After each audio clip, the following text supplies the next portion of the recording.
नमस्कार। रिपब्लिक भारत के social media platform पर आपका स्वागत है। मैं हूं आपके साथ अंजलि राजावत। आज हम बात करेंगे हिमस्खलन या यूं कहें कि एवलांच के बारे में, क्योंकि कई लोग इसे एवलांच के नाम से जानते हैं तो कई लोग हिमस्खलन नाम से जानते हैं। अक्सर ये क्यों होता है और कैसे आखिर इतनी बड़ी बड़ी घटनाएं हो जाती हैं, ये हम आपको बताते हैं। दरअसल ये जो आप पूरा ये जो पहाड़ी एरिया देख रहे हैं, और इस जब पहाड़ी एरिया पे बड़ी मोटी बर्फ की चादर जम जाती है तो यहीं से ही हिमस्खलन होता है। हिमस्खलन यानी कि बर्फ का धसकना। ये एक बड़ी घटना होती है, ये कोई छोटी मोटी घटना नहीं होती है, क्योंकि जो हाल ही में घटना हुई है उत्तरकाशी के द्रौपदी डांडा में, वहां पर ये देखा गया कि जो निम के ट्रेनर्स थे और ट्रेनी थे वहां पर फंस गए हैं और अभी भी उनका रेस्क्यू ऑपरेशन जारी है। अचानक से ये घटना हो गई जब कई ट्रेनी वहां से उस पहाड़ से उतर रहे थे, उस माउंटेन से उतर रहे थे, और अब तक 4 की मौत भी हो चुकी है, लेकिन रेस्क्यू ऑपरेशन अभी भी जारी है।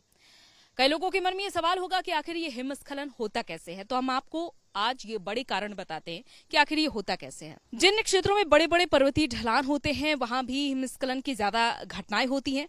जैसे बर्फबारी होती है, बर्फ ढलानों से फिसलने लगती है, और जो बर्फ के छोटे छोटे और बड़े बड़े कण होते हैं वो नहीं एक सतह पर बैठ पाते हैं और अचानक से फिसलने लगते हैं। एक ये भी बड़ी वजह होती है। दूसरी बड़ी वजह ये होती है कि जब पहले से ही बर्फ की मोटी चादर जमा होती है पहाड़ी में, तो उसमें अगर स्नोफॉल होता है तो ज्यादा मोटी बर्फ की चादर जमा होने लगती है, और इस स्थिति में आ जाती है कि जो बर्फ होती है वो खिसकने लगती है, यानी कि वो वहां पर संभल पाने की स्थिति में नहीं होती है, इतनी मोटी वहां पर बर्फ की चादर जमा हो जाती है। तो ऐसी स्थिति में भी हिमस्खलन हो जाता है।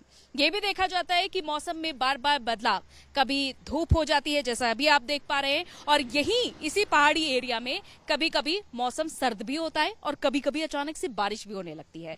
तो एक ये भी बड़ा कारण है कि अचानक कभी बारिश, कभी धूप और कभी सर्द मौसम। तो इस वजह से जो बर्फ होती है वो एक सी स्थिति में नहीं रह पाती। कभी बर्फ की मोटी चादर जम जाती है तो कभी वही बर्फ पिघलने लगती है, तो कभी जब बारिश होती है तभी कुछ ऐसा ही देखा जाता है। यानी कि तापमान में बदलाव के चलते भी हिमस्खलन जैसी स्थितियां होती है और अचानक से आप देख पाते हैं कि कितनी बड़ी घटनाएं हो जाती हैं।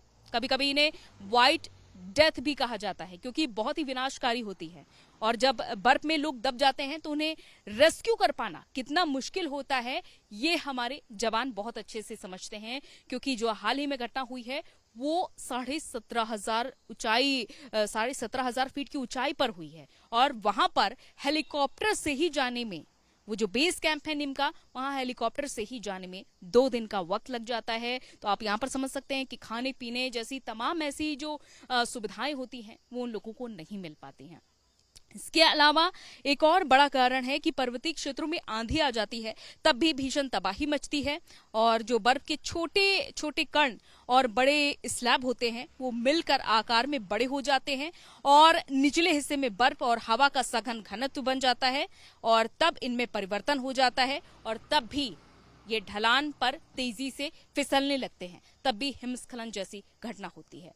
कई लोगों के मन में ये भी घटनाएं होती हैं कि तेज आवाज में चिल्लाने से या फिर मोटर कार के शोर से भी हिमस्खलन होता है, लेकिन आमतौर पर वैज्ञानिक इसे सिरे से नकार चुके हैं। ऐसा कुछ भी नहीं होता। हालांकि विस्फोट एक बड़ी वजह है, जैसे आसपास जो विस्फोट होते हैं या फिर कंस्ट्रक्शन का काम हो रहा होता है ऐसे पहाड़ी एरिया में, वो एक बड़ी वजह बनते हैं, या फिर कुछ सेकंड का जो भूकंप होता है, जो जब भूकंप का केंद्र कोई और हो लेकिन तीव्रता से, जिस तीव्रता से आता है वो भूकंप भी काफी होता है इस तरह की घटनाओं के लिए।